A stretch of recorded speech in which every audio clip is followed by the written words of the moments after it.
Ahí está. Qué grande. Muy bien. Me quiero fijar si funciona bien. Listo. ¿Sí? Sí. Sigue nomás. Bueno, entonces ayer cuando hacíamos este pequeño repaso por las funciones del sistema endocrino, hablamos de uno de estos cometidos que tiene este sistema, que es contribuir a los procesos de crecimiento y desarrollo a través de distintas hormonas, entre las cuales vamos a mencionar en primer lugar la hormona de crecimiento, pero también las hormonas tiroideas, las hormonas gonadales, etc. Bien, vamos a ver un poquitito esto de cómo surge la regulación conjunta, ¿sí?, de la secreción hormonal, que mencionamos ayer también, por parte de los ejes hipotálamo hipofisales. Y para eso tenemos que remontarnos a la historia de la endocrinología. La historia de la endocrinología nos muestra un experimento en el cual Berthold, que es francés pero es alemán, porque vivía en una zona que cambiaba de lado permanentemente, la zona de Estrasburgo, en el límite, la frontera occidental de Alemania, oriental de Francia, que se peleaban todo el tiempo. Perdón, ¿puedes cerrar la puerta, por favor? Que Berthold, entonces, en esta región de Estrasburgo, trabajando, utiliza un experimento castrando un gallo, pidiendo un gallito, perdón, antes de que se desarrolle. O sea, prepuberal, un pollito. ¿No? Lo que pasa es que digo, castrando un pollito, digo, ay, pobrecito, no. Lo castra. ¿Y ve qué pasa? ¿Qué pasa? Pasa que ese pollito no llega a adquirir las características de un gallo. ¿Sí? La cresta, ¿sí?, las plumas coloridas, ¿sí?, la forma especial que tiene la cara, con esas esencias rojas que lo caracterizan. ¿Qué más hace un gallo? Un gallo canta, todos sabemos esto, por lo molestos que pueden llegar a ser los gallos. Hay ciudades en las cuales los gallos están prohibidos y no las gallinas. ¿Discriminación? No, en serio, uno puede, la ordenanza municipal dice que no puede haber gallos, pero sí puede haber gallinas. Interesante, ¿no? ¿Por qué? Porque los gallos cantan. Bien, característica del gallo. ¿Qué más hace un gallo? Un gallo tiene que ser un reproductor, si no va a la olla. Porque un gallo que no sirve como reproductor termina en la olla, definitivamente. Bien, todas estas características que definen a un gallo, su aspecto, la posibilidad de elaborar un grito característico y la actitud reproductora, todo esto no aparece.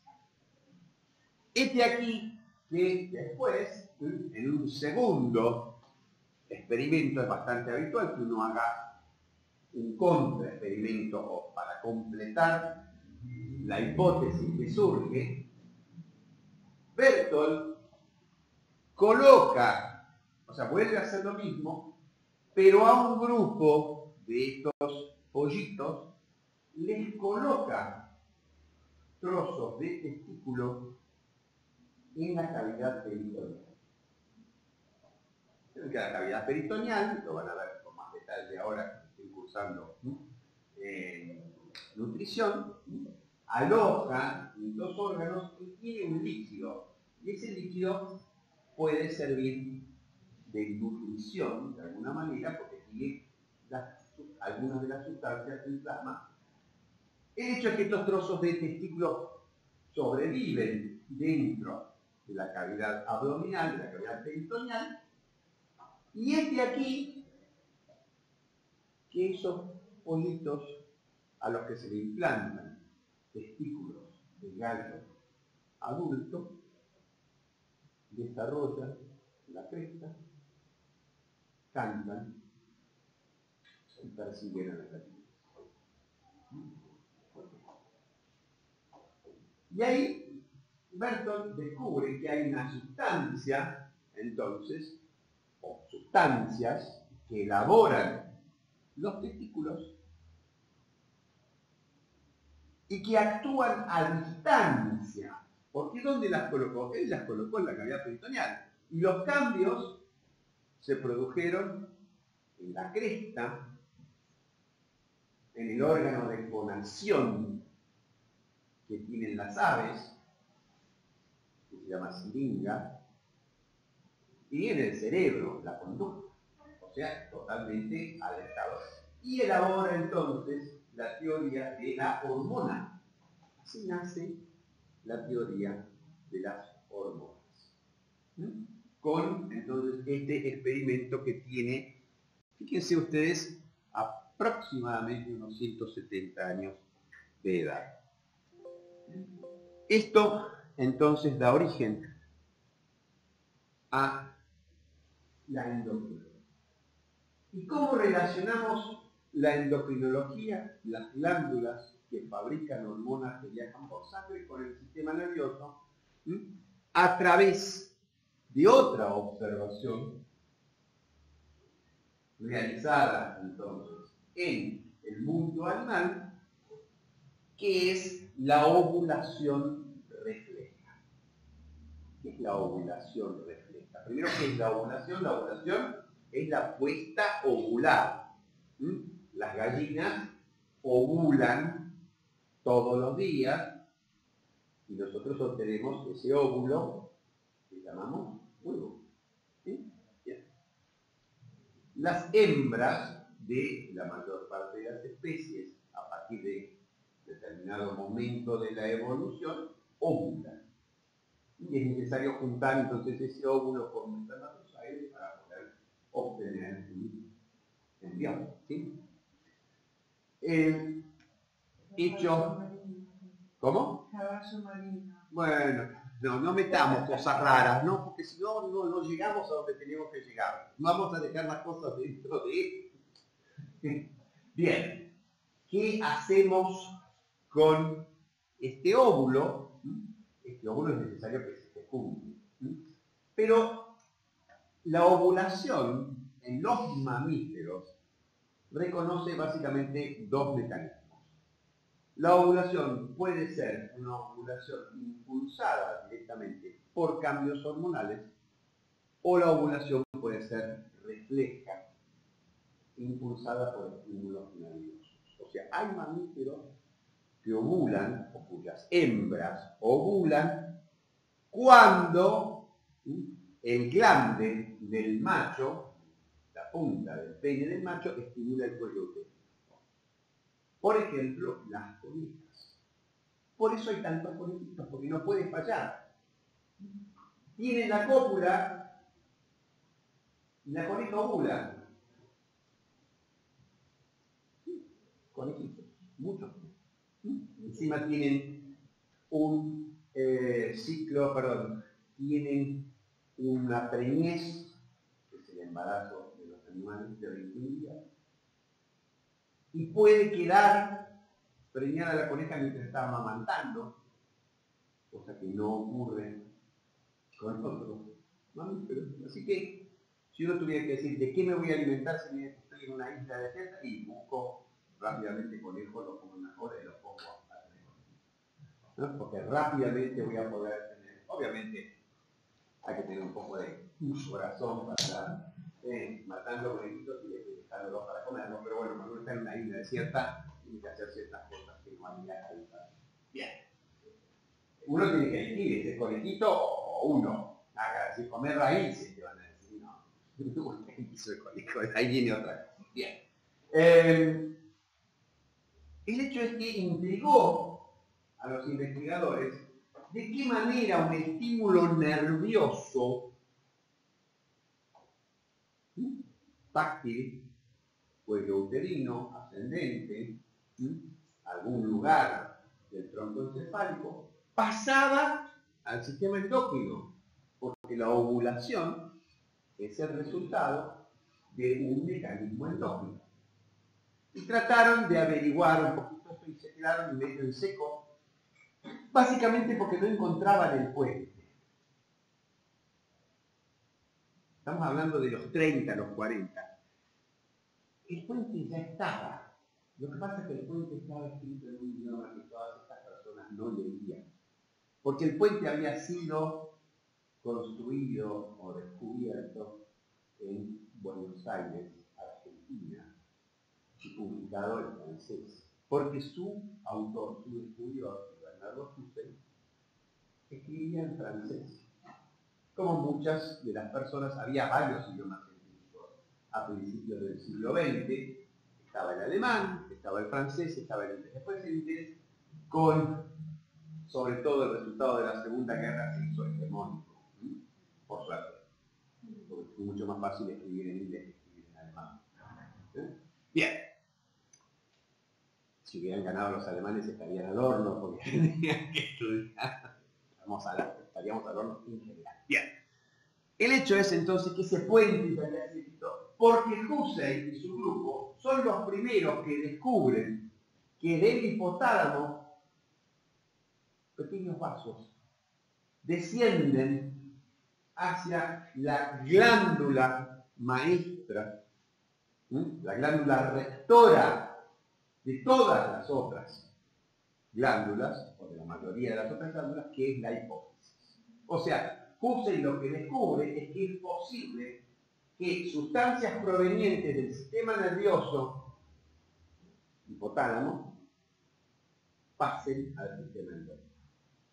Inclusive quienes descubren más adelante y describen esta relación hipotálamo-hipofisaria dicen: si yo hubiera leído francés, hubiera anticipado mis descubrimientos en unos 10 o 15 años. ¿De acuerdo? Bien. Y ahí nace la neuroendocrinología y nace el concepto de unidad hipotálamo-hipofisaria, con otros experimentos que son muy interesantes, que tienen que ver también con esto de sacar una cosa de un lugar y ponerla en otra, porque habría que averiguar qué es lo que fabricaba el hipotálamo que controlaba la función de la hipófisis. Entonces lo que hicieron fue sacar la hipófisis y ponerlas lejos del hipotálamo y ver qué ocurría. ¿Sí?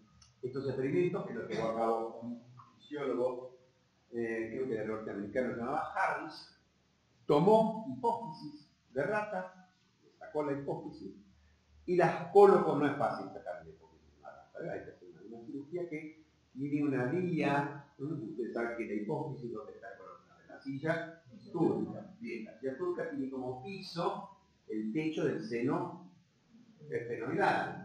Y uno al seno esfenoidal puede acceder a través del maxilar, del hueso maxilar, o puede acceder a través del etmoides. Vías que se pueden utilizar quirúrgicamente para llegar a la hipófisis sin necesidad de hacer una craniotomía. Hoy en día, si una cirugía hipofisaria en un tumor pequeño se hace por vía transepto-esfenoidal. El hecho es que obtenía las hipófisis y las colocaba en un sitio donde obtuvieran nutrición, pero que no podía ser la cavidad peritoneal porque las quería recuperar. Entonces las puso, hizo un bolsillito en la cápsula renal. No sé si ustedes han preparado una de riñón. El riñón tiene una capsulita, un tejito de un color translúcido muy finito.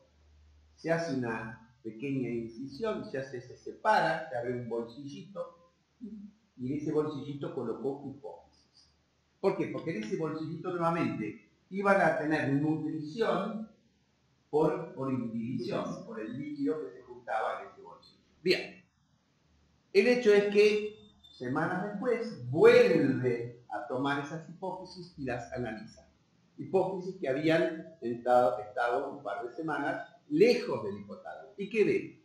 Ve que de las células de la hipófisis, la mayoría habían desaparecido y solo estaban las células prolactínicas, inclusive en un número más importante que lo habitual. Y llegó a la conclusión de que alejada la hipófisis del hipotálamo, desaparecían estímulos tróficos, estímulos que hacían crecer la mayor parte de las células adenohipofisarias. Mencionamos somatotropas, mencionamos gonadotropas, mencionamos tirotropas y adrenocorticotropas. Y las únicas que proliferaban eran las prolactínicas. Conclusión: el hipotálamo fabrica sustancias que llegan a la adenohipófisis y estimulan la proliferación, la función de la mayor parte de las células adenohipofisarias, con la exclusión o excluyendo a las células prolactínicas que son inhibidas. Entonces, cuando uno aleja la hipófisis del hipotálamo, todas las células menos las prolactínicas van a menos y las prolactínicas crecen, porque uno cortó esos mensajes que llevaban desde el hipotálamo a la adenohipófisis, señales tróficas para un grupo de células y una señal inhibitoria para las prolactínicas. Y así se establece entonces, de una forma teórica, porque no se habían aislado las sustancias a fines de los 50, el concepto de los factores hipotalámicos hipofisotropos dirigidos a la hipófisis. Y a partir de los 70 empieza todo el tema de la secuenciación de aminoácidos, empieza ya una serie de adelantos químicos importantes que permiten ir reconociendo estos péptidos y se empieza a descubrir los distintos péptidos hipotalámicos reguladores de la función adenohipofisaria. Eso es un poquito la historia y esto duró hasta los 90, en que están aislados todos los factores hipotalámicos, pero ese no es el tema de la clase de hoy, así que no vamos a entrar en esos factores. Vamos a hablar fundamentalmente de la región que tienen que conocer.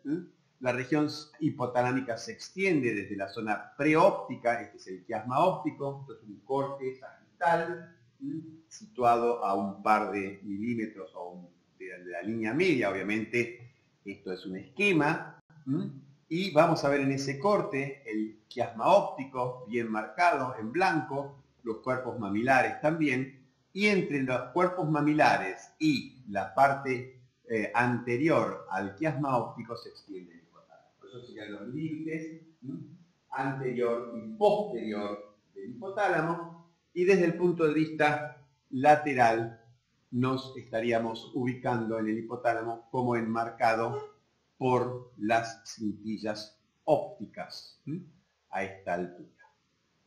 Es pequeño, pero tiene muchas agrupaciones neuronales que llamamos núcleos, de los cuales tienen que conocer para la parte de reproducción en este momento. Tienen que reconocer el núcleo arcuado o arcuato, el núcleo ventromediano, el núcleo dorsomediano fundamentalmente. Y después vamos a ver que son importantes el núcleo paraventricular, el núcleo supraóptico para otras funciones. ¿Sí? ¿Cómo está organizado los axones de las neuronas de estos núcleos? Van a ir a terminar a la eminencia media. Y en esa eminencia media lo que va a haber, esto es lo mismo pero en serio. Esto no deja un dibujito, ¿no? Es una resonancia magnética nuclear de un cristiano, como decimos, no en realidad puede ser cristiano, puede ser cualquier cristiano. Decimos un cristiano como alguien, ¿no? De un cristiano. Es muy de nuestros pueblos del interior que reconocen bien, como que el resto no son personas. Es una manera de ver, ¿no?, las cosas parcializadas. Esto es entonces el quiasma óptico. Por detrás aparece el tallo de la hipófisis y aquí la hipófisis ocupando la silla turca, el seno esfenoidal, las carótidas. Esto es una cosa que en anatomía les encanta preguntar, siempre les cuento siempre cuáles son las relaciones que tiene la silla turca. Tiene relaciones muy importantes, está muy bien relacionada, como lo diría, es una señora de alta sociedad que tiene muy buenas relaciones. ¿Por qué? Porque estas importantes relaciones son entre ellas la calor interna, ¿sí? Y un par de oculomotores que andan por ahí, ¿sí? El tercero, el sexto. ¿Sí? Ojo al piojo, porque cuando uno opera por acá, ¿no? Cuando un cirujano se mete por acá, tiene que andar con mucho cuidado.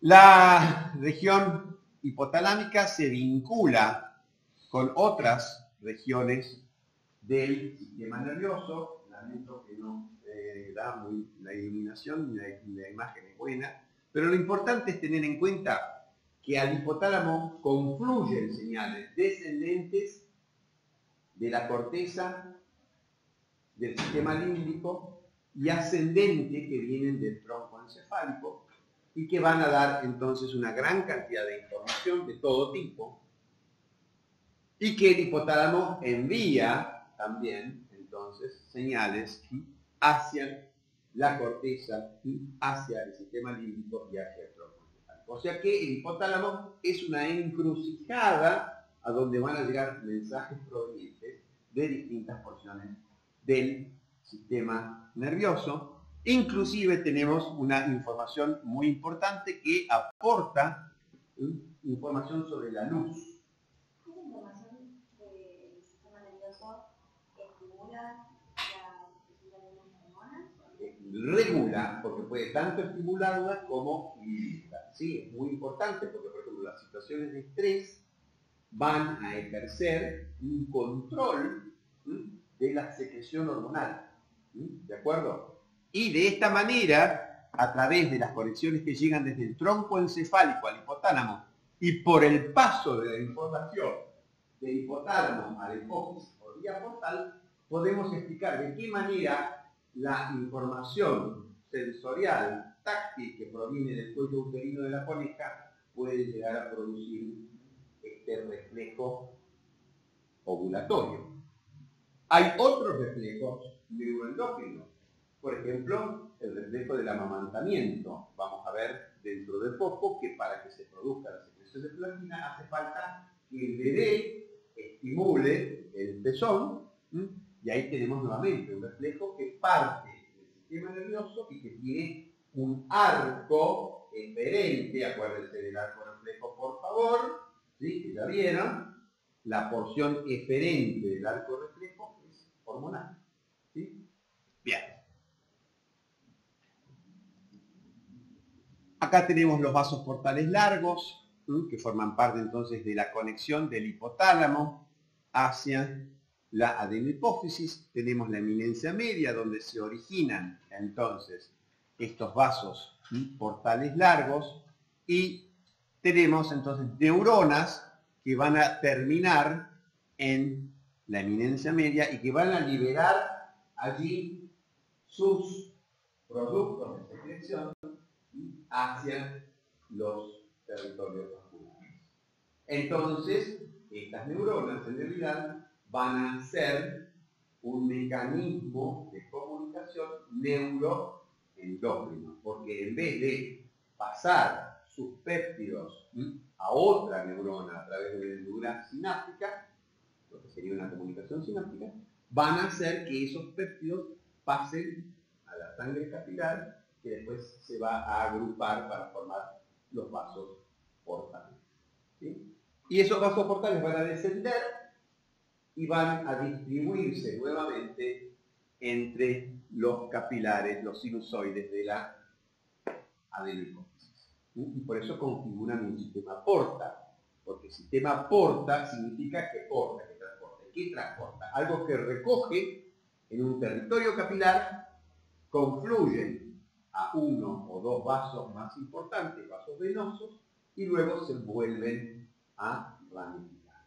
Es lo mismo que van a ver ustedes para la vena porta del hígado, que recoge toda la sangre, prácticamente casi toda la sangre, que vuelve del aparato digestivo, lo pone en un solo vaso y lo distribuye en los capilares sinusoidales hepáticos. ¿Sí? Sistema portal. Esto es lo mismo, pero mucho más chiquitito. Bien. Una segunda conexión entre el hipotálamo y la hipófisis se da a nivel posterior. Es la conexión de dos núcleos hipotalámicos, supraóptico y paraarticular, con la neurohipófisis. Es una conexión nerviosa. O sea que si ustedes les preguntan cuáles son los mecanismos por los cuales se conecta el hipotálamo con la hipófisis, son dos. Uno vascular, sistema portal, y el otro nervioso, los haces hipotálamo hipofisarios, que en realidad son supraóptico neurohipofisario y paraventricular neurohipofisario, porque van de esos puntos. Y hay un tercer mecanismo de comunicación que en realidad pasa del lóbulo posterior de la neurohipófisis a la anterohipófisis, porque también hay vasos portales, estos se llaman vasos portales cortos, que van a llevar información de la neurohipófisis a la adenohipófisis. Y después vamos a ver para qué sirve. El sistema portal es venoso. Las hormonas siempre dejan pasar venoso. Hasta que se encuentran en una arteria. No, sí, ya son portales venosas porque tienen el corazón y el corazón las manda a los pulmones y las están por los pulmones, van a ir a parar a la aurícula izquierda y la aurícula izquierda va a mandar al ventrículo izquierdo y el ventrículo izquierdo las va a bombear a todo el organismo. ¿Sí? ¿De acuerdo? Estos son entonces los distintos factores liberadores e inhibidores de las hormonas hipofisarias que tienen que conocer. Como ven, el más sencillo tiene 3 aminoácidos, es la hormona liberadora de tirotrofina. Fue la primera en ser descubierta hace 50 años, 1973, por precisamente tener la estructura más sencilla, y después siguieron otras, el factor liberador de gonadotrofina, el factor inhibidor de la hormona de crecimiento y luego el factor inhibidor de la hormona de crecimiento y luego estos que son más complejos. Bien, uno solo de los factores reguladores hipotalámicos no es un peptidol, es el factor inhibidor de la prolactina, que vamos a ver en detalle en un par de clases, que es una catecolamina, la dopamina. Bien. Repasen, por favor, las distintas porciones de la adenohipófisis, anatomía a full. Repasen la histología, células cromófobas, células cromófilas.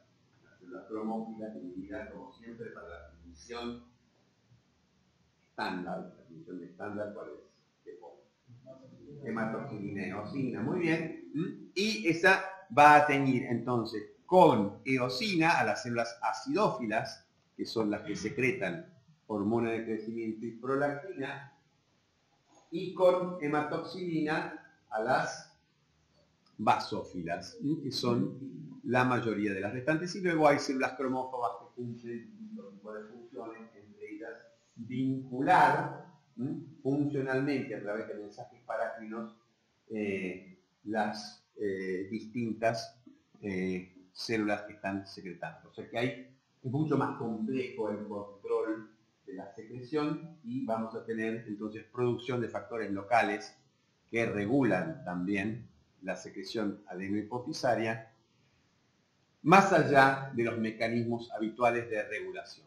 Y acá tendríamos entonces las distintas células productoras de hormonas de la adenohipófisis que tienen que conocer, con sus características, aproximadamente el porcentaje. Fíjense que la mayoría de estas células son células somatotropas, células lactotropas, corticotropas, tirotropas y gonadotropas. Obviamente esto va a ir cambiando a lo largo de la vida, ¿sí? Y en algún momento va a haber más células somatotropas, en otros menos. En algunos momentos, más de la mitad de la hipófisis va a estar conformada por células prolactínicas. ¿Cuánto les parece que va a ser? Al final del embarazo, la hipófisis prácticamente duplica su tamaño y adquiere toda esta duplicación de tamaño se hace en base a células prolactínicas, que son las que luego van a controlar la producción de leche. Sí. Ah, buena pregunta. No. ¿Por qué? Porque la menopausia, como van a ver el año que viene con más detalle, no es un problema de falta de estímulo de las gónadas. Es que las gónadas dejaron de tener folículos productores de ovocitos y de estradiol. Entonces falta la gónada. Y si falta la gónada, falta la retroalimentación negativa. Al contrario, uno podría esperar que aumente el número de células gonótropas porque está faltando la inhibición que genera el ovario. ¿De acuerdo? Y esto sería más o menos cómo se organiza jerárquicamente la unidad hipotálamo hipofisaria con dos grandes divisiones. En el hipotálamo tenemos neuronas parvocelulares pequeñas, parvos pequeños, ¿sí? En una época al jardín de infantes en España, por ejemplo, se decía parvulario, porque era a donde acudían los párvulos. ¿Sí? Párvulo es pequeño, parvo es pequeño, parvocelular son células pequeñas, ¿sí? Mientras que las otras, obviamente si no son pequeñas, son grandes, y grande es magnus, entonces son magnocelulares. Bien. Las magnocelulares son las que se conectan con la neurohipófisis y que están ubicadas entonces en estos dos núcleos que mencionamos, supraóptico y paraventricular. Mientras que las parvocelulares están en todos los otros, hola, buen día, en todos los otros núcleos, incluyendo también estos dos, ¿sí? O sea que en los núcleos supraóptico y paraventricular vamos a tener las dos poblaciones. La comunicación de las parvocelulares es a través del sistema venoso, sistema porta hipofisario, y su destino es la adenohipófisis, ¿sí? Y de ahí se va a controlar la secreción de las trofinas, ACTH y LH-FSH, que estimulan en su gran mayoría glándulas endócrinas periféricas, tiroides, suprarrenales, gónadas, que a través de sus hormonas actúan sobre órganos blancos, ¿sí? Mientras que hay otra parte de la adenohipófisis que elabora células que actúan directamente sobre los órganos blancos, la hormona de crecimiento y la prolactina. ¿De acuerdo? Sí.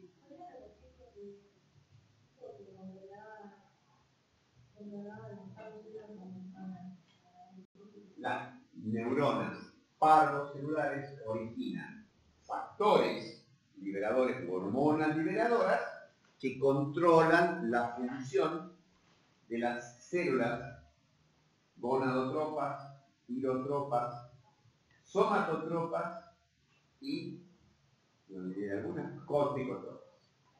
¿Sí? Y estas, a su vez, van a controlar glándulas periféricas, tiroides, gónadas y las corticotropas, las cortezas centrales. Mientras que el otro sector está conformado por células somatotropas y prolactínicas que no tienen una glándula periférica, que actúan directamente sobre el órgano blanco. ¿De acuerdo? Bien. Y este sería entonces el esquema de funcionamiento de la unidad hipotálamo hipofisaria, con una parte adenohipofisaria que tiene entonces trofinas que pueden o no estimular glándulas periféricas, y una parte neurohipofisaria que va a liberar dos hormonas fundamentalmente, que son la oxitocina y la vasopresina, que van a tener efectos periféricos directos, pero también sabemos que hay vasos portales, no los puse acá porque ya complica mucho la cosa, pero hay vasos portales cortos que unen neurohipófisis y adenohipófisis, por la cual la oxitocina y la vasopresina pueden también colaborar con la regulación de la adenohipófisis. ¿Sí? Y como vamos a ver, esto existe, esto es real. Los mecanismos de retroalimentación que tienen que conocer, entonces, el hipotálamo controla a la hipófisis a través de hormonas liberadoras, sería H1, y la hipófisis elabora trofinas o tropinas, porque los libros españoles por ahí las encuentran como tropinas. Y en los libros ingleses seguro hablan de gonadotropin, no gonadotropin. ¿Por qué? ¿Qué es tropismo? ¿En lugar? Sí, en lugar la dirección. ¿Se acuerdan del poroto? Cuando ponían el poroto en el vaso con el secante y el algodón. ¿Se acuerdan? ¿Sí? Que había una parte de la planta que crecía hacia la luz, que era el tallo, obviamente, y las hojas, ¿no? Y decíamos que tenía fototropismo positivo. Tropismo que se dirigía. Mientras que la raíz tenía fototropismo negativo. Es lo mismo. Uno dice tropismo porque se dirige a. Entonces las gonadotropinas se dirigen a. La tirotropina se dirige a la tiroides y así sucesivamente. Trofina implica una función. Y uno dice que las gonadotropinas tienen efectos tróficos sobre las gónadas, por lo tanto les puede decir gonadotropinas. En nuestro castellano, porque nosotros hablamos castellano, ¿sí? Cualquier persona que venga de una región de España, como Cataluña, ¿sí? O como el País Vasco, va a decir que ellos no hablan, que el español es lo que hablan. No hay un idioma español, hay muchos idiomas en España, ¿sí? Hay gallego, por ejemplo, ¿sí? Castellano es lo que se habla en la región de Castilla, que fue adoptado como idioma de la península, pero no es el idioma español. Pero bueno, son sutilezas. En nuestro castellano nosotros hablamos de gonadotrofina, somatotrofina, etc. ¿Sí? No hacemos alusión a la dirección, sino al efecto. Pero está bien cualquiera de las dos. Tropinas o trofinas que estimulan, entonces se dirigen a o estimulan glándulas periféricas y estas fabrican la hormona que va a tener el efecto. Y esto lo pueden armar ustedes para cualquier eje, prácticamente. No lo pueden armar para la prolactina, no lo pueden armar para la hormona de crecimiento porque no va a haber una glándula periférica que sea la responsable del efecto. Ese efecto biológico va a ser ejercido entonces por la hormona de la glándula periférica. ¿Sí? Y esto sería el camino de ida. El camino de vuelta, que es esencial para la regulación, porque de vuelta todo sistema fisiológico merece, debe, exige ser regulado, si no es bastante difícil que se adapte a una función útil, tiene mecanismos de retroalimentación, que son largos, cortos y ultracortos. Ultracorto es la hormona liberadora sobre sí misma.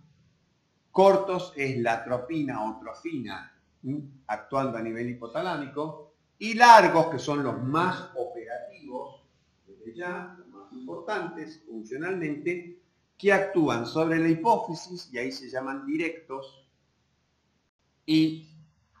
o sobre el hipotálamo y se llaman indirectos, cosa que es totalmente errónea, porque el efecto de la hormona periférica sobre el hipotálamo no necesita pasar por ningún lado, llega al hipotálamo.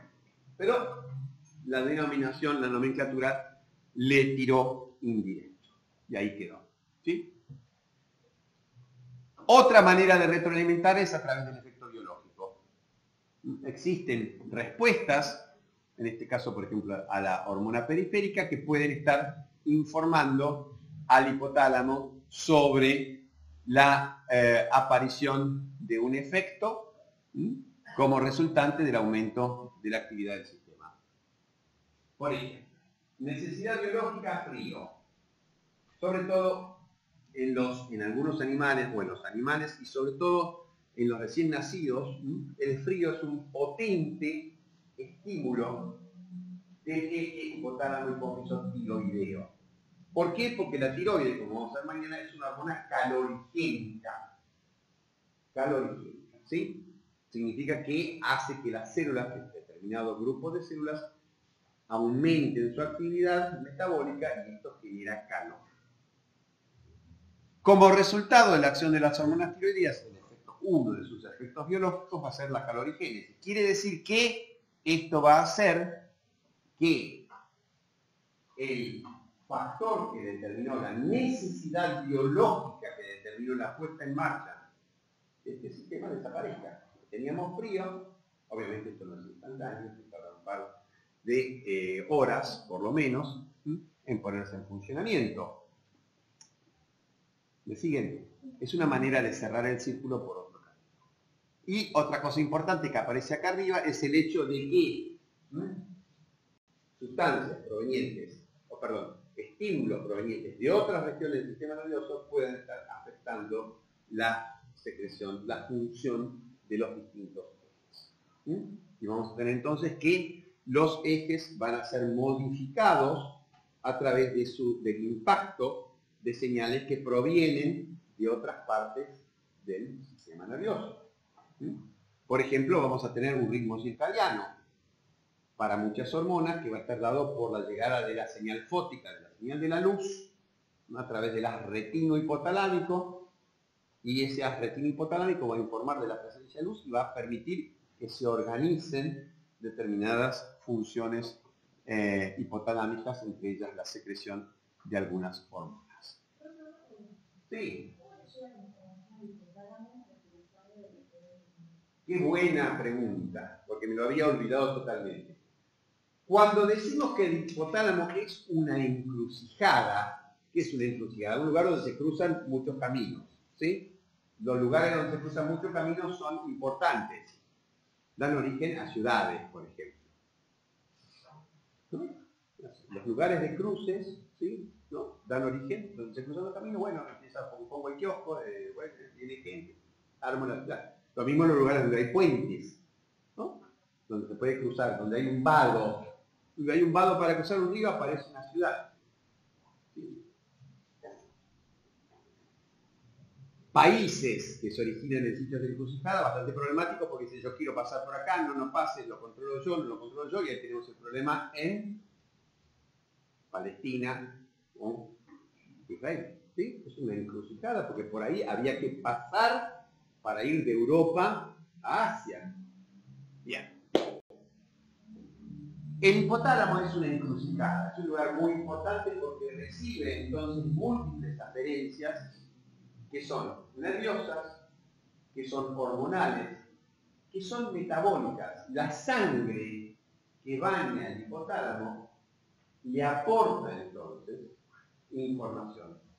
Y esa información puede llegar al hipotálamo en especial porque el hipotálamo es uno de los sitios del sistema nervioso cuya barrera hematoencefálica, y esto ustedes lo tienen que haber estudiado ya cuando vieron la estructura del sistema nervioso central y de su irrigación, la barrera hematoencefálica en el hipotálamo, pues en algunas porciones del hipotálamo por lo menos, tiene una selectividad mucho menor. O sea, deja pasar una cantidad de información mucho mayor que en otras porciones del sistema nervioso.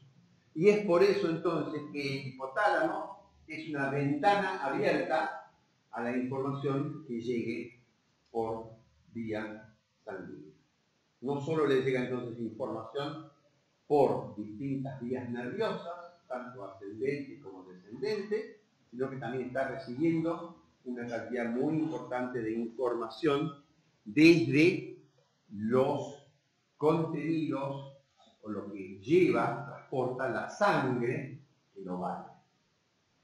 ¿Pueden ser hormonas? Sí, son hormonas, pero también puede ser la glucosa. ¿Sí? Cuando nosotros tenemos una hipoglucemia, un descenso de los niveles de glucosa en sangre, el que pone en marcha las reacciones destinadas a aumentarlas es el hipotálamo, porque es el sitio donde se detectan las hipoglucemias. ¿Sí? Y eso vamos a ver que también sirve para otras condiciones indispensables para mantener el medio interno, como por ejemplo la regulación de la cantidad de partículas disueltas en el plasma.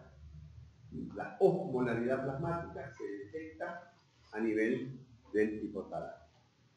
La sangre llega con una determinada temperatura. Esta temperatura es detectada en el hipotálamo. Entonces se dan cuenta cómo el hipotálamo adquiere este rol regulador porque recibe una gran cantidad de información. Y organiza entonces respuestas que pueden ser hormonales o pueden ser nerviosas, porque el hipotálamo se va a comunicar con el tronco encefálico y va a poner en marcha, por ejemplo, respuestas simpáticas. ¿Sí? Bien. Vamos a ver cuando hablemos de control de la ingesta, por ejemplo. El hipotálamo va a recibir señales periféricas que nos permiten, nos debieran permitir, ¿sí?, regular nuestro peso o regular la cantidad de alimentos que ingerimos. Esto no ocurre obviamente porque las propagandas de la televisión son lo que mandan sobre lo que comemos y cuánto comemos. ¿Sí? Es otro tema. No lo veamos. ¿Cómo? No lo veamos. No, bueno, no hay que hacer. Habría que prohibirlas, pero bueno, ahí viene todo un tema de qué es lo que uno puede o no puede transmitir. ¿Está bien? Vamos. Vamos a la OP. Vamos a intentar pensar qué es lo que ocurre con Santiago, que tiene 12 años y es el más bajo del grado. Y ello lo lleva de alguna manera a separarse de algunas de las actividades que realizar con sus amigos. Por ejemplo, ya no va más a jugar la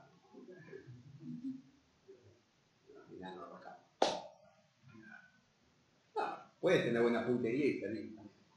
Precisamente el tema del básquet es algo que yo siempre menciono para decir que Santiago es el más bajo del grado no significa que tenga baja talla. ¿Por qué? Porque pongo el ejemplo de un colegio que había organizado un club de básquet. Supongan que hay un club de básquet muy grande, ¿no?, y tiene un colegio para que los jugadores, ¿sí?, que se están formando, son jóvenes, empiezan jóvenes, no pierdan clases, se formen allí. Esto ocurre con algunas instituciones, porque River tenía un secundario buenísimo. Yo no soy de River, pero River tenía un secundario que era muy bueno. Obras Sanitarias, otro club de Buenos Aires, tiene un secundario excelente. Es más, el club se fue al Caño y el colegio sigue estando. Por eso entonces, aprende muy bien todo lo que tiene que ver con su secundario, que son deportes. Bueno, y supongamos que hay un club de básquet que les guste, que tiene una escuela secundaria, a la que concurren los jugadores. Pero también concurren los hijos de los árbitros. ¿Quién va a ser el más bajo del grado? Altamente probable que sea el hijo del árbitro. Ahora, el hijo del árbitro cuando sale del colegio, como cualquiera. El problema es que está rodeado de hijos de jugadores de básquet. Entonces, ¿a dónde apunto yo con esto? Porque sí, a que no son los compañeros del grado los que determinan que una talla sea normal para su edad y sexo. Es la población general. Entonces, que sea el más bajo del grado no significa que hablemos de déficit de talla. El concepto de déficit de talla tiene que surgir de la comparación con la población general, con los chicos de su misma edad y sexo, y preferentemente de su mismo lugar, cosa más bien difícil de hacer. Bien. Al mismo tiempo nos tenemos que meter dentro de la etapa biológica que está atravesando Santiago, que tiene que ver con el desarrollo puberal, y tenemos que hablar entonces de un proceso, o de un periodo, o de una fase de transición entre dos estadios, el estadio infantil y el estadio que no sería el adulto, sino el estadio de la madurez sexual. ¿De acuerdo? ¿Por qué? Porque precisamente la pubertad es ese periodo, esa fase de transición. Cuando se finaliza esta fase, se adquiere la capacidad de cultivo. Es un típico ejemplo de un proceso de desarrollo. ¿Por qué? Porque cuando finaliza este proceso se adquirió una capacidad. Cuando ustedes le dicen qué diferencia hay entre crecimiento y desarrollo, y ustedes dicen, sí, crecimiento es el tamaño, el desarrollo es cualitativo. No, desarrollo es modificar funciones. ¿Sí? El desarrollo neurológico de un infante implica modificar funciones. ¿Por qué no digo adquirir funciones? Porque hay algunas funciones que se van a perder. ¿Sí? Los reflejos arcaicos se van a perder. Y eso implica que está ocurriendo un desarrollo. ¿De acuerdo? Bien. También tenemos que diferenciar pubertad y adolescencia. Fenómeno biológico, universal, por eso también lo tienen que manejar cuando hablen de la UP. Y también tienen que terminar de definir entonces los componentes que caracterizan a este periodo de transición entre la etapa infantil y la etapa de la madurez reproductiva, que son el desarrollo de los caracteres sexuales secundarios, bien a la vista, bien de desarrollo, pero también hay un pico de crecimiento somático, que forma parte, entonces, de lo que nosotros tenemos que evaluar en un adolescente que está, o en un niño, porque quizás cuando tenga 12 años siga siendo un niño y no sea un adolescente, y probablemente sí uno puede decir adolescente desde el punto de vista cronológico, pero quizás sea tan niño como uno de 9. Ustedes vieron que hay una gran disparidad en la edad en la que aparecen los cambios puberales, ¿no? Y también tiene que definir en forma diferencial, establecer entonces entre lo que es un evento y un proceso. Porque un proceso es algo que dura, es un viaje. Y un evento es una estación en ese viaje, una parada que puede ser. ¿Sí? En el viaje a tal lado, paré, en tal lado, pasó esto. Un evento. Un evento característico del desarrollo puberal en las niñas es la mirada, es el evento. El evento. Está en el medio del viaje. No está ni al principio ni está al final. Está en el medio, más o menos. Pero es el evento característico. Entonces, el proceso es desarrollo puberal. Está marcado por distintos eventos. ¿Sí? Lo mismo que un viaje está marcado por distintas estaciones. Este señor, James Tanner, describe esas estaciones que se recorren a lo largo del viaje. Y dice, es importante que cuando llegaron a esta estación, ustedes terminaron esta etapa del viaje. Después sigue la siguiente. Y esto nos permite entonces reconocer en los estadios de Tanner una guía muy importante para saber que estamos avanzando en el viaje. Ah, ya llegué a tal lado. Significa que estoy en la mitad del viaje, en la tercera parte del viaje, casi cerca del fin del viaje.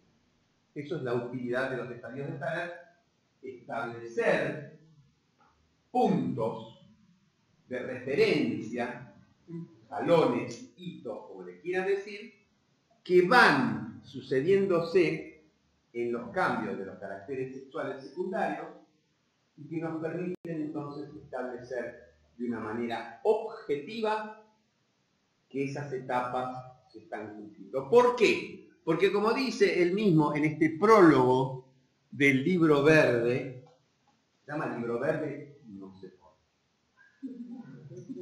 Se llama libro verde, es el libro verde de la SAP. El libro verde de la SAP es un libro buenísimo de la Sociedad Argentina de Pediatría. Acá tienen, cuando ustedes en una imagen ven esto, cliquean acá y si estuviéramos conectados a internet, esto iría ¿a dónde? Al libro verde. No, acá no está abriendo, dice. Una mentira, me parece que está. ¿Lo va a abrir? No te puedo creer. Estamos en el... ¿Dónde estamos? ¿Dónde estamos? No lo puedo creer. Bien. SAP, fíjense, SAP, publicaciones, libro verde. ¿Sí? O sea, ustedes cliqueando, ¿no? Aquí, obviamente cargando, van a llegar a la página web de la SAP, donde tiene guardado su material.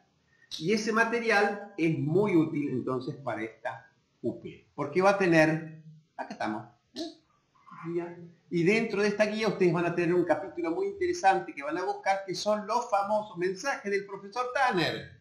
¡Epa! Fíjense ustedes cómo el profesor Tanner felicita a los autores de esta obra por las características del mismo. Y dentro de esa característica vamos a tener un capítulo que a ustedes les hace mucho ruido, que es el tema de los percentilos.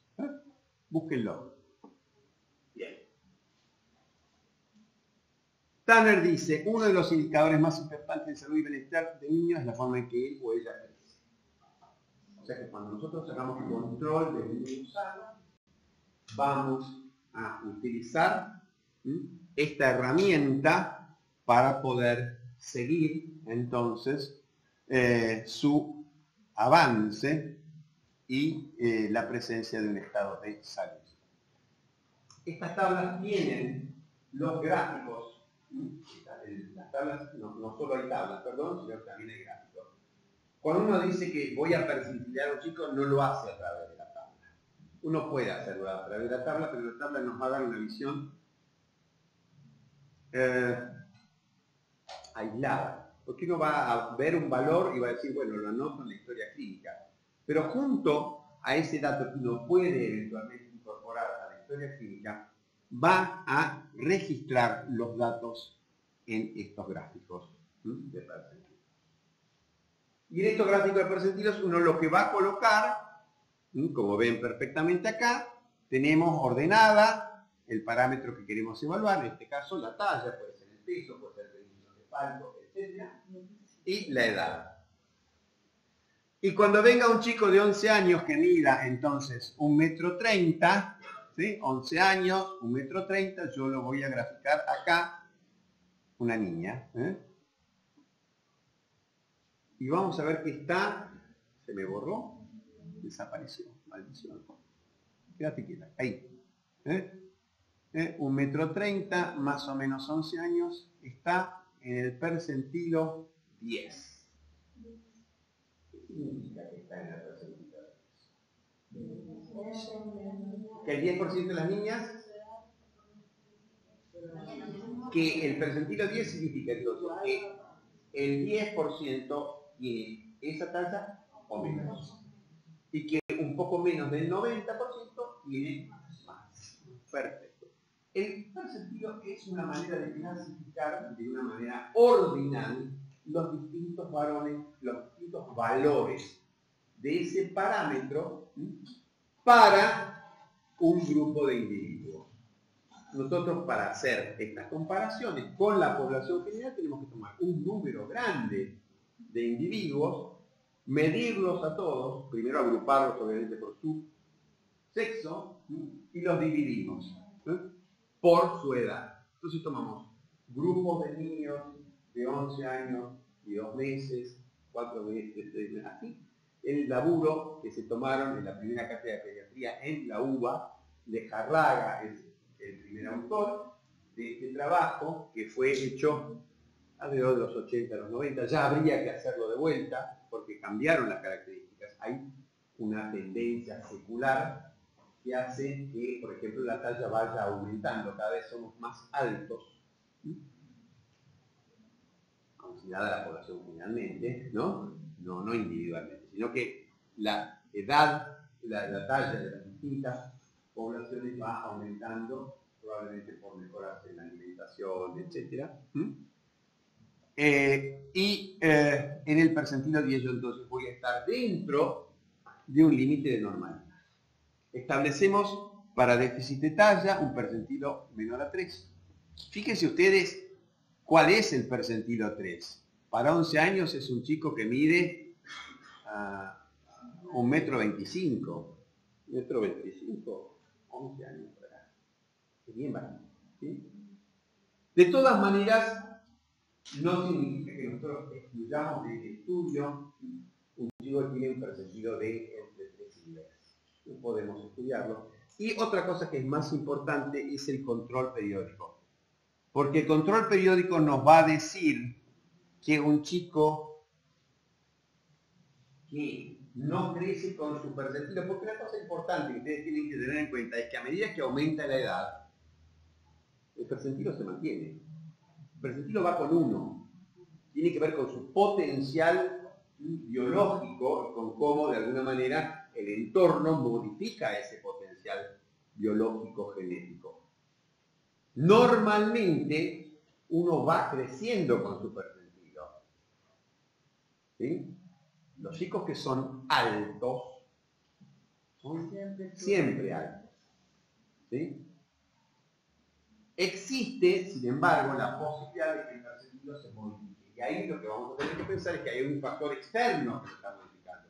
Entonces, no solo nos tiene que llamar la atención un chico que tiene un percentilo bajo de 10 o menos y sobre todo de 3 o menos, sino que nos tiene que llamar la atención un chico que, como se dice en la jerga, se cae de percentilo. Un chico que venía creciendo en el 40, percentilo 40 normalmente, y que de golpe lo medimos a los 6 meses y está en el 30.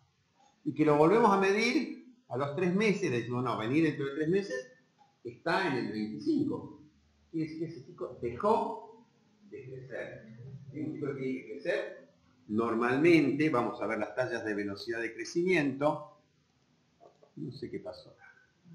Algo pasó.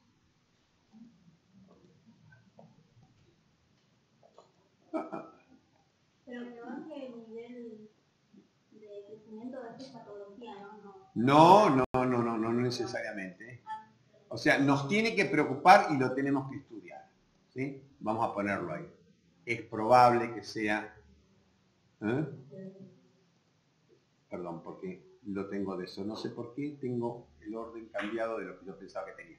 Fíjense ustedes que la velocidad de crecimiento no es uniforme y en los 2 primeros años o 3 primeros años tenemos una velocidad de crecimiento muy alta, esto es bien lógico, y luego se estabiliza más o menos en 5 o 6 centímetros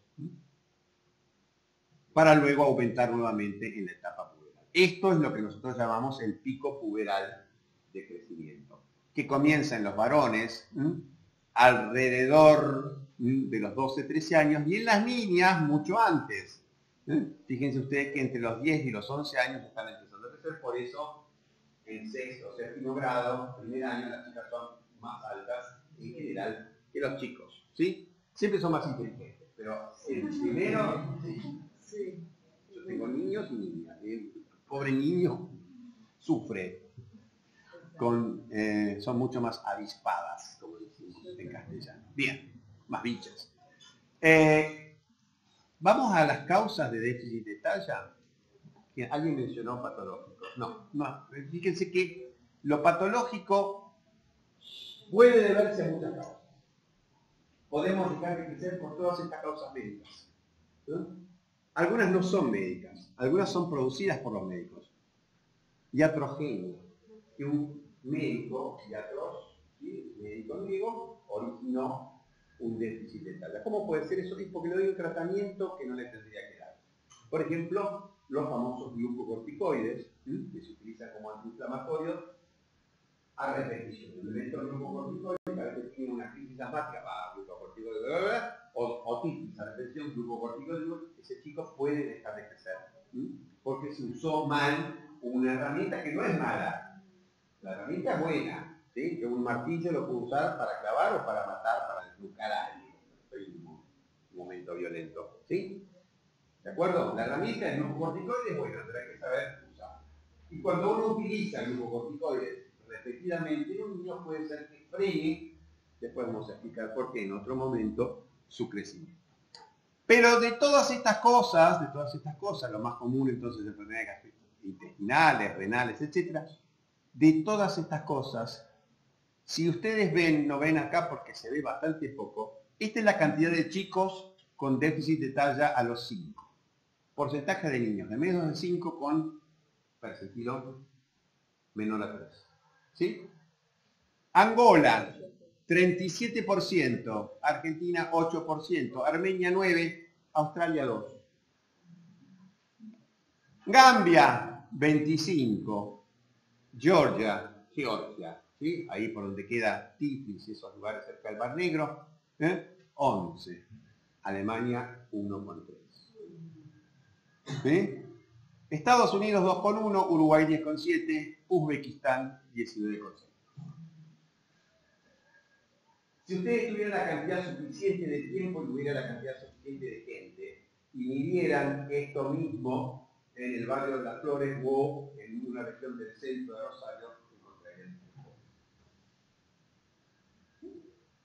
O sea que tenemos países en los cuales el déficit de talla es mucho más frecuente. Nosotros estamos en el medio, no somos ni Alemania ni somos Gambia. Estamos en el medio. Es indudable que la cantidad de personas con déficit de talla está en relación con factores socioeconómicos. ¿Sí? Por eso les digo, si ustedes lo hicieran en distintos lugares del país, o aún dentro de un territorio más pequeño, dentro del Gran Rosario, en distintos lugares del Gran Rosario, las causas de déficit de talla, primero la frecuencia sería totalmente distinta y las causas también. ¿Cuáles son los principales a resolver para poder disminuir, para llegar a ese 1 o 2% que tienen Estados Unidos, Alemania, Australia? Son esas cosas. Seguridad alimentaria, o sea, poder incorporar, y esto lo van a ver ahora en nutrición, la cantidad de alimentos suficientes para suplir las necesidades energéticas, las calorías, la cantidad de proteínas, etc. O sea, una alimentación completa, balanceada, equilibrada, lo que diga. Segundo, condiciones de higiene y saneamiento que eviten enfermedades a repetición, porque una causa muy común de déficit de talla son las enfermedades a repetición. El acceso al sistema de salud que permite controlar desviaciones y la equidad de género. ¿Por qué? Porque muchos problemas relacionados con el crecimiento tienen que ver con la etapa intrauterina y la equidad de género apunta a mejorar las condiciones de la mujer durante esta etapa y por supuesto después en la segunda parte, porque el hecho de que una mujer pueda amamantar a su hijo y asegurar una nutrición completa, saludable, etcétera, que lo evite enfermarse, tiene que ver con la equidad de género. ¿Sí? Bien, entonces estos son prerequisitos para poder decir que lo que estamos observando en la prevalencia de déficit de talla, prevalencia es número de casos sobre población expuesta, ¿sí? Prevalencia en la cantidad de chicos, de la proporción, 5% significa que de 100 chicos que yo mido, 5 tienen déficit de talla. Entonces, para que esa prevalencia baje, yo lo que tengo que asegurar son estas cosas. Y lamentablemente no estamos en vía de tenerlo, alrededor de entre 10 y 30%, depende de qué región, de qué subregión, de qué parte de nuestro país estemos analizando, vamos a tener una variación muy importante debido a la presencia, o mejor dicho, a la ausencia de estos factores. Bueno, esta es la curva de crecimiento normal. Y como dijimos, hay un aumento de la velocidad que tenemos que tener en cuenta para evaluarlo. Se tiene que producir a partir de los 10 años en las niñas, pero como ven acá perfectamente, hay variaciones y se puede empezar más tarde. En el percentilo más alto, este inicio va a ser en los varones alrededor de los 11 años y medio, 12, mientras que en otros va a estar alrededor de los 13. Y de vuelta el pico va a tener, fíjense ustedes, en promedio la magnitud del pico de velocidad de crecimiento va a ser de 10 centímetros por año, pero hay chicos que van a crecer mucho más. Hay chicos que van a tener que crecer casi 13 centímetros por año y hay chicos que van a crecer menos, 8. ¿Sí? Bien. Vamos a la primera parte, que es la que hace al desarrollo puberal. Nosotros vemos que el funcionamiento del eje hipotálamo hipófiso gonadal, esto es, en los varones y expresado por la medición de testosterona, que sería el resultado final del funcionamiento del eje. ¿De acuerdo? Fíjense cómo la testosterona, esto es, lo vamos a ver bien el año que viene, el momento, digamos, de la vida intrauterina y neonatal precoz hasta el año de vida. Lo que vamos a ver ahora es que hay, entonces, niveles bien bajitos de testosterona entre el primer año y aproximadamente los 11, 12 años de vida. Y que después aumentan. Y aumentan y se van a mantener elevados hasta los 35, 40 años, en que empiezan a declinar, primero lentamente y después rápidamente, dando origen a esa situación que se conoce como andropausia. Esto implica entonces que hay cambios muy importantes en la actividad del eje a lo largo de la vida, y una de las que tenemos que tener en cuenta es esta, es el comienzo del desarrollo puberal. ¿Por qué? Porque precisamente son los niveles de testosterona los que van a determinar que vayan apareciendo los caracteres sexuales secundarios. Si uno tiene que pensar en el fenómeno de desarrollo puberal, que vamos a ver más en detalle el año que viene, básicamente lo que ocurre es que se puso en marcha el eje que ya funcionaba antes, porque ya funcionó antes. Lo que pasa es que se durmió. Se durmió. Desde el año hasta los 9, 10 años, ese eje está bloqueado, los mecanismos los vamos a ver el año que viene, por un aumento de la actividad GABAérgica hipotalámica. Vamos a ponerlo así. ¿Se acuerdan del GABA como un neurotransmisor inhibitorio? El aumento de la actividad GABAérgica hipotalámica frena el eje. ¿Sí? Y ese freno GABAérgico se mantiene hasta que alguna mano, que no sabemos cuál es, lo retira. Porque el mecanismo por el cual se inician los cambios puberales es desconocido. Se sabe cuáles son los componentes de la activación, pero no se sabe qué es lo que levanta el freno y permite que ese generador de pulsos que mantiene la función del eje comience a funcionar. ¿Sí?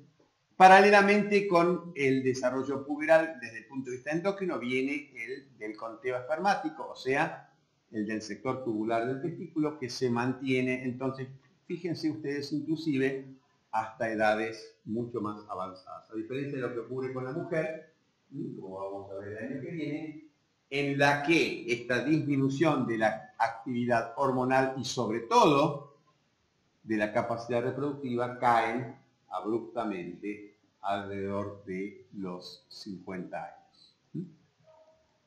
El eje tiene un marcapasos, o sea, tiene una actividad pulsátil de origen nerviosa, ubicada en el hipotálamo medio basal, en el núcleo ventromediano, fundamentalmente, que hace que se libere un pulso, una oleada de GnRH, del factor liberador de gonadotrofinas, acá puse LHRH, pero es lo mismo, cada aproximadamente 60 a 100 minutos. Esta actividad pulsátil del hipotálamo es indispensable para que las células de la adenopófisis, las células gonadotropas, liberen gonadotrofinas en la cantidad adecuada como para mantener la función del eje en ambos sexos. Como es un ritmo que dura menos de un día, si fuera de un día lo llamaríamos circadiano, es un ritmo ultradiano, es un ritmo que hace que tengamos alrededor de 14 a 16 pulsos por día. ¿Sí? Bien. Y acá tenemos la base. La base es un aumento de la actividad neuronal que se mide por picos de actividad eléctrica. Si yo le coloco un electrodo a un animal, obviamente esto es un trabajo hecho en monos en la década de los 80, por la persona que, o por el grupo que descubrió el generador de pulsos de NRH, que era un alemán que vivía en Texas, me parece, Ernst Nobel, o sea que vivió y hizo sus descubrimientos más importantes en Texas. Y Ernst Nobel y su grupo describen entonces aumento de esta actividad eléctrica en el hipotálamo, y a cada uno de estos picos de actividad eléctrica, ¿sí?, le sigue un pico en los niveles de hormona luteinizante. O sea que cada vez que en el hipotálamo se enciende esta señal eléctrica, como consecuencia, algunos minutos después aparece el pico de hormona luteinizante. Obviamente él no podía medir lo que ocurría entre el hipotálamo y la sangre periférica. ¿Por qué? Porque eso está dentro de la hipófisis, o entre la hipófisis y el hipotálamo. Hay que ir a medir, y es muy difícil de hacer, picos en sangre portal. No es fácil. Se puede hacer. Es más fácil hacerlo en elefantes que en monos. Los monos son monos chiquitos, además no son monos grandes. Y por supuesto mucho más fácil de hacer eso que en los monos que las ratas. Uno toma un animal intermedio, en general que hace estos experimentos en ovejas, que ya tienen vasos portales en los cuales uno puede introducir una cánula y tomar muestras. Pero bueno, esto fue el comienzo.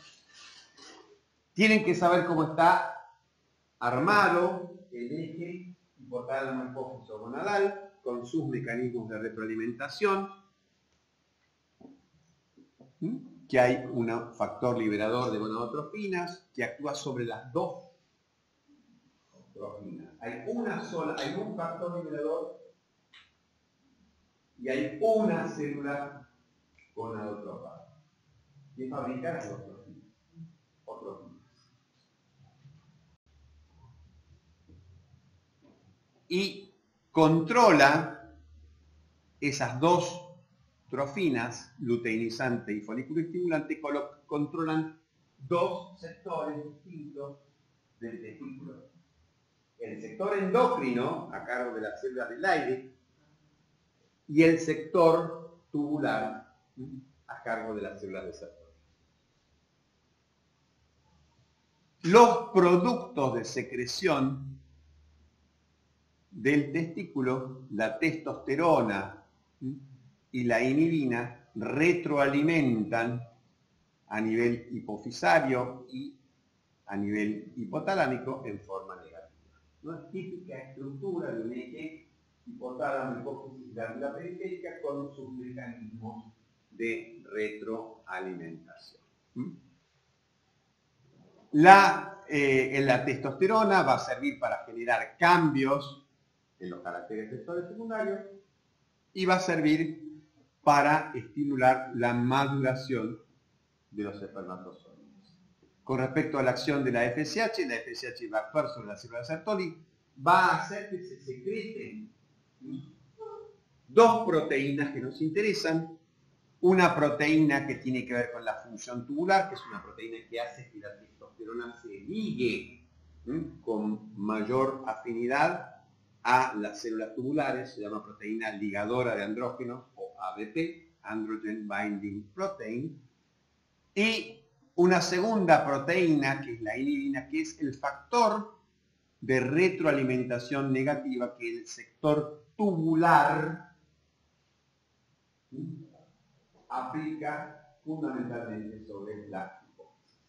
Y de esta manera controla en forma diferencial los niveles de las dos gonadotrofinas. Una pregunta, ahí también son estructuras foliculares por el nombre folículos. No, son cordones espermáticos. Lo que pasa, antes tenían otro nombre. Las hormonas en el varón se llamaban ICSH, o sea, hormona estimulante de las células intersticiales, y la FSH se llamaba, no me acuerdo el nombre, pero era hormona estimulante del sector tubular. Y en algún momento dijeron, es la misma hormona, químicamente, vamos a poner un solo nombre. Y eligieron el de la función en las mujeres. ¿Sí? Bien. Más resumidito, este mensaje lo tienen que tener bien claro, cómo hacen los mecanismos de retroalimentación. Y cuando impacta la FSH y la testosterona, sobre todo la FSH, sobre el testículo crece. Y acá vamos a explicar entonces cuál es, esto lo tienen que recordar como sus nombres. ¿Cuál es el primer signo de desarrollo de la transición, de la primera etapa de Tanner, que sería la infantil, a la segunda, Tanner 2, que es la que marca que comenzó el desarrollo puberal? Y ese signo es el aumento del volumen testicular. El aumento del volumen testicular por encima de 3 mililitros, porque hasta 3 mililitros el testículo es prepuberal. 3 mililitros, ¿cuánto es? Díganme algo que contiene 3 mililitros. Gotas, 40 gotas. No, 40 gotas no. 20 gotas son 1 mililitro. O sea, serían 60 gotas. Bueno, pero 60 gotas hay que estar. Una cucharita de café. De café. ¿Sí? No de té. De café. En una cucharita, en 2 cucharitas de café chiquita, hay 3 mililitros. Ese es el huevito, vamos a hablar cariñosamente, el huevito prepuberal. ¿Sí? Imagínense. Y eso se palpa. Obviamente, ¿cómo? ¿Cómo se palpa? Con cuidado. Pidiendo permiso. Contacto. ¿Sí? Explicando. Porque el chico vino porque tiene déficit de tal, y le digo, pelá, bajate los lienzos que te voy a cantar. No, hay que tener un poquito de labia, ¿sí? Y explicar toda la situación y decir que es muy importante en relación a los cambios que tienen que ver con el crecimiento, constatar en qué etapa del desarrollo puberal. Todo esto implica tiempo, por eso los pediatras, por eso no hay pediatras. Por eso nos estamos quedando sin pediatras.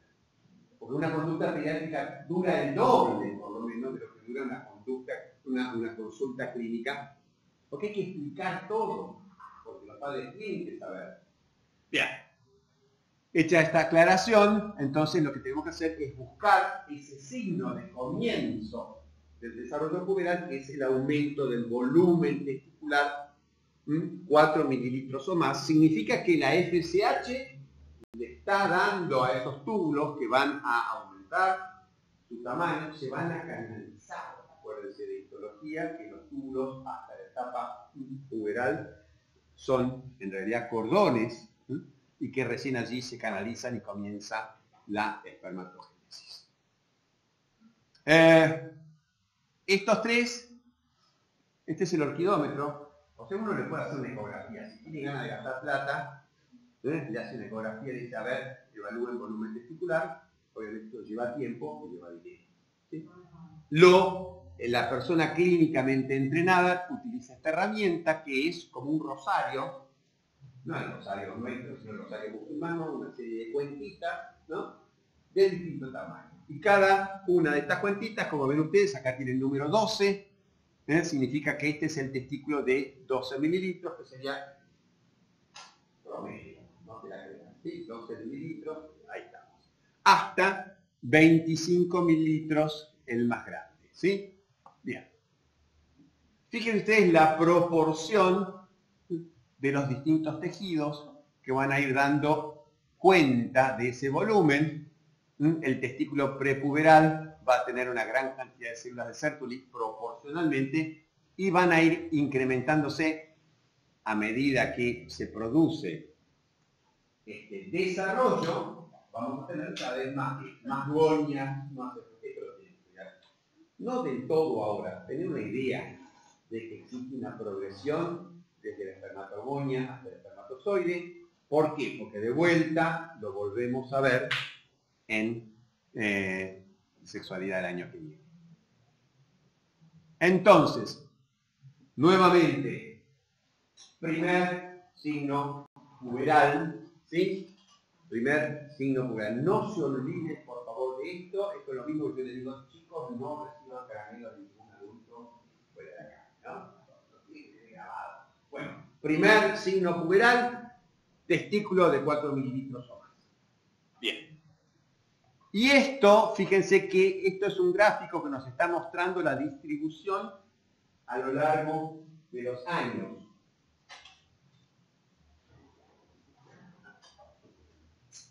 Básicamente, los cambios van a tener lugar en periodos que se estiran en el tiempo, alrededor de 5 años, más o menos. O sea que es posible que este aumento del volumen testicular a 4 mililitros y por lo tanto el inicio clínico, porque en realidad los cambios empezaron un poquito antes, empezó antes a aumentar la GNRH y empezó antes a aumentar la LDH y la FSH, pero un par de semanas después hacen que aumente el tamaño del testículo, ¿de acuerdo? Pero clínicamente yo puedo demostrar entonces la presencia de este aumento del volumen testicular ya a los 9 años. Fíjense, entre los 9 y los 10 años, 2% de los chicos van a tener este cambio. Entre los 10 y los 11, un 14%. Y fíjense ustedes entonces que entre los 11 y los 13, las 2/3 partes de los chicos van a tener este cambio de Tanner 1 a Tanner 2. La mayoría de los chicos lo va a tener entre los 11 y los 13. Y después vamos a tener tardíos a los 13-14 o a los 14-15. Y nosotros decimos a partir de estos valores que cuando no se produjo este aumento hasta los 15 años, yo tengo que hablar de una pubertad tardía y tengo que buscar la causa. ¿Sí? Bien. Segundo componente que vamos a ver es la aparición de vello pubiano. El vello pubiano se estira bastante también, inclusive más a veces, en el tiempo, y la mayoría de ellos va a estar agrupada entre los 11 años y medio y los 13 años y medio. ¿De acuerdo? Y el tercer elemento que vamos a medir acá es la longitud, el aumento de la longitud de pene, que es consecuencia del aumento de la testosterona, lo mismo que el aumento del vello pubiano, que por lo tanto van a venir más tarde y esto va a ocurrir entre los 12 y los 14, en la mayoría de los chicos. ¿Sí? Acuérdense de esto para tener idea entonces que hay 3 elementos que tenemos que tener en cuenta. Uno, el aumento del volumen testicular, que es el marcador del inicio, que después por supuesto continúa, la presencia de vello pubiano y el aumento de tamaño y de los del la pigmentación de los... Fíjense, estudien, está bien clarito para cada uno de los estadios de Tanner. ¿Sí? ¿Cómo actúa la testosterona? La testosterona viaja en sangre unida a una proteína y en los tejidos, en muchos de los tejidos, no va a actuar en forma directa, sino a través de esa conversión en un producto que se denomina dihidrotestosterona, que actúa sobre el receptor de testosterona de una manera mucho más intensa. Las acciones de la testosterona las tienen que conocer porque son las que en general uno puede tener en cuenta para hablar del desarrollo puberal, porque son, fíjense ustedes, muchas de estas características las vamos a ver como parte de los cambios puberales. Aumento de la masa muscular, aumento de eritropoyetina. Y si aumenta la eritropoyetina, ¿qué aumenta? Los eritrocitos. La testosterona es la responsable de que los varones tengamos un 10% más de eritrocitos que las mujeres. A partir de la pubertad se establece esa diferencia y tiene que ver con ¿qué? Con que la testosterona también hace que aumente la masa muscular. La masa muscular requiere más oxígeno que la masa grasa. Por eso los varones tenemos un poquito más de eritrocitos, porque nuestro cuerpo proporcionalmente, y digo en forma promedio, obviamente yo soy una larva que está todo el día acostado, comparado con una atleta femenina, y lo va a tener mucho más muscular, y mucho más grasa que ella, ¿sí? Claro, pero en promedio, los varones tenemos más masa muscular que masa grasa y las mujeres a la inversa, ¿sí? Y esto hace que la necesidad de oxígeno de nuestro organismo, de los varones, sea mayor, por lo tanto necesitemos más eritrocitos. Fíjense ustedes que este cambio puberal está dado en los dos sentidos, aumento del número de eritrocitos y aumento de la masa muscular por la testosterona. ¿Sí? Quiere decir que no depende, ¿depende o no depende del sexo biológico? No depende del sexo biológico. No depende del sexo biológico. Si alguien que nació XX decide, ¿no?, ser un varón trans y se inyecta testosterona, su masa muscular va a aumentar y su cantidad de eritrocitos también. O sea que no está asociado al sexo genético, está asociado al sexo hormonal que se puede modificar. ¿De acuerdo? Bien. En las niñas, Tanner 1, infantil, nada. Bien.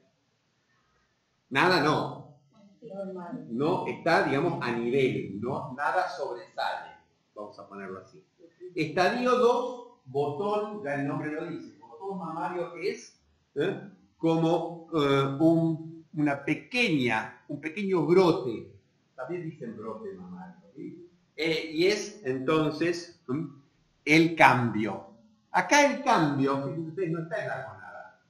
El cambio clínico que nosotros buscamos no está en el ovario. No estamos buscando porque el ovario nos puede estar palpando, y probablemente porque el ovario es un órgano complicado en el sentido de que no es uniforme. El ovario es una bolsa de folículos y cada uno de esos folículos es el que va a tener la actividad hormonal. Bien. El hecho es que nosotros medimos las mujeres, en vez de medir el impacto de la gonadotropina, de la FSH, fundamentalmente sobre el sector tubular, vamos a estar midiendo el impacto de estradiol, que es el estrógeno que fabrican los folículos ováricos cuando son estimulados por el tejido. ¿Sí? Y ese va a ser el primer cambio. Paralelamente puede ir aumentando el vello pubiano, y acá tienen que estudiar entonces los distintos estadios que se van a ir originando. Y acá tenemos los datos del famoso libro verde, nuevamente, que muestran cuándo tenemos que esperar que aparezca la mamas 2, M2 es mamas 2, no por el número, porque pasa del estadio 1 al 2. ¿Sí? Ojo al piojo porque puede ser unilateral. Ayer hablábamos de que la dotación de receptores determinaba cómo respondía un tejido a las hormonas. Puede ser que una mama tenga más receptores estrogénicos que otra, que sea más sensible, que haya en el 30% de los casos una telarca, porque médicamente nosotros usamos un término técnico, que es telarca. ¿Sí? La telarca, que es el desarrollo del botón o aparición del botón mamario, puede ser unilateral en un 30% de los casos. ¿Sí? Después, a medida que van aumentando los niveles de estrógeno, ya le alcanzan a la otra mama y se equilibra. ¿De acuerdo? Y esto va a ocurrir nuevamente, fíjense ustedes, en un intervalo de aproximadamente 5 años. O sea que 8 años y 3 décimos de año, más o menos, 8 años y 3 meses, sería la edad más joven, de alguna manera, para considerar una telarca fisiológica normal, y alrededor de los 13 años y 3 meses la finalización de este periodo de intervalo de normalidad.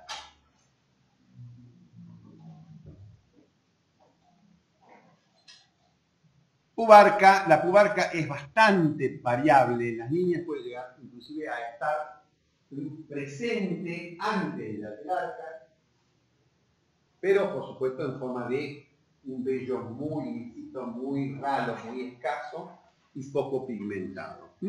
Pero luego obviamente va adquiriendo las características que describen los estadios de Tanner.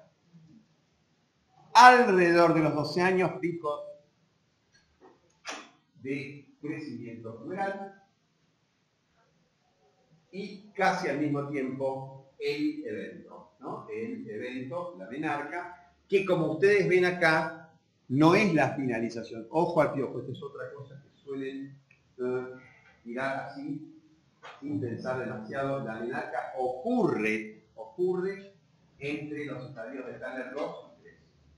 No es la finalización del desarrollo puberal. Hace falta que ocurran otros cambios a nivel mamario, a nivel del cuerpo en general, la distribución de la grasa, etcétera, el crecimiento del vello pubiano van a terminar en la etapa 5. Así que no para de crecer después de la primera menarca. No para de crecer. No.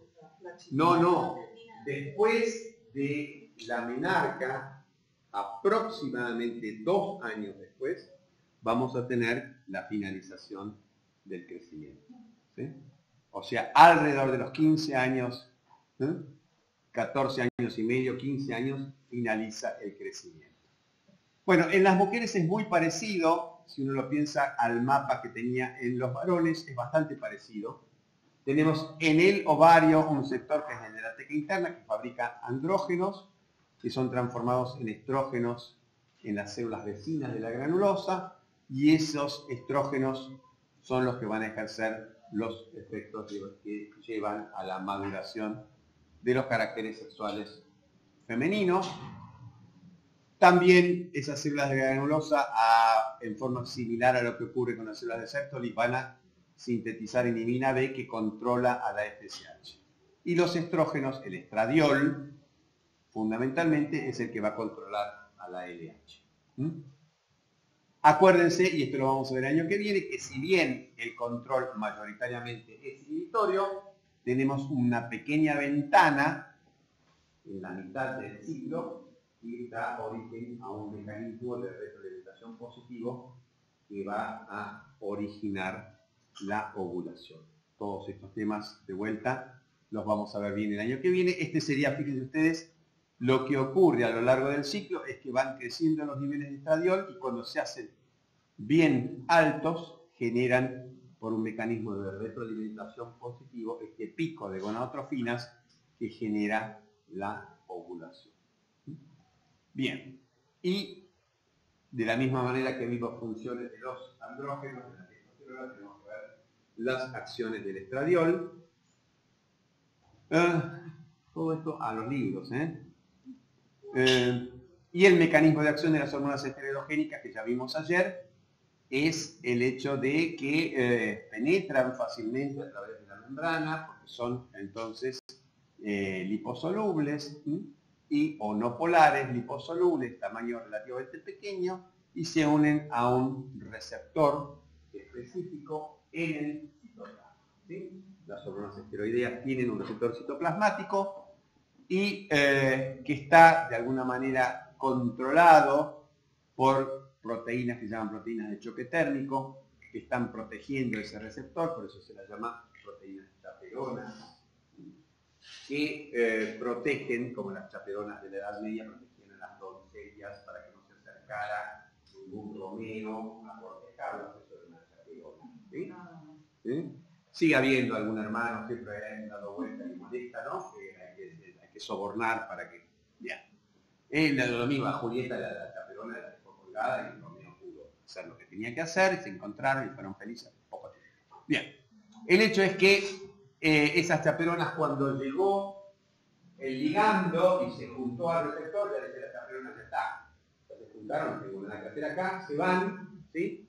Dejan el complejo y el receptor se fosforila y migra al núcleo, ahí se dimeriza y en forma de dímero se une al sitio de reconocimiento en un gen específico, la función reguladora de ese gen.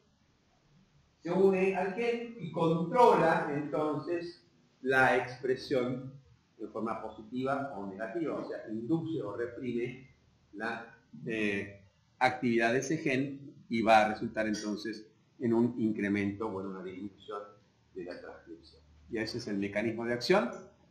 Y para ir terminando, fíjense ustedes cómo explicamos. Esto es el pico de crecimiento. ¿Se acuerdan de la forma del pico de crecimiento? En el pico de crecimiento vamos a tener también el pico de una hormona que vamos a ver en detalle mañana, que es la somatomedina C o factor de crecimiento insulino 1, que está reflejando el pico de actividad del eje somatotrófico.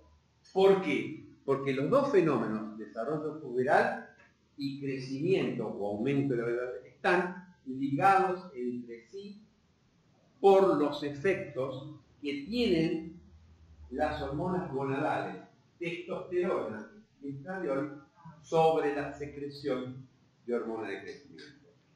Cuando se produce ese aumento de las hormonas gonadales, aumenta la secreción de hormona de crecimiento y aumenta entonces los niveles de este intermediario, que es la somatomedina C, para ejercer los efectos sobre los huesos largos y estimular el crecimiento. Y vamos. Termino. Mañana seguimos, ahora sí específicamente, con la hormona de crecimiento y con el segundo grupo de hormonas que tenemos que ver, el tercer, perdón, que serían las hormonas tiroideas. ¿De acuerdo? Una pregunta. Si Sí. una chica se queda embarazada cuando está empezando la Sí. dinámica, 12 años, 13 años, digamos, Sí. para de crecer,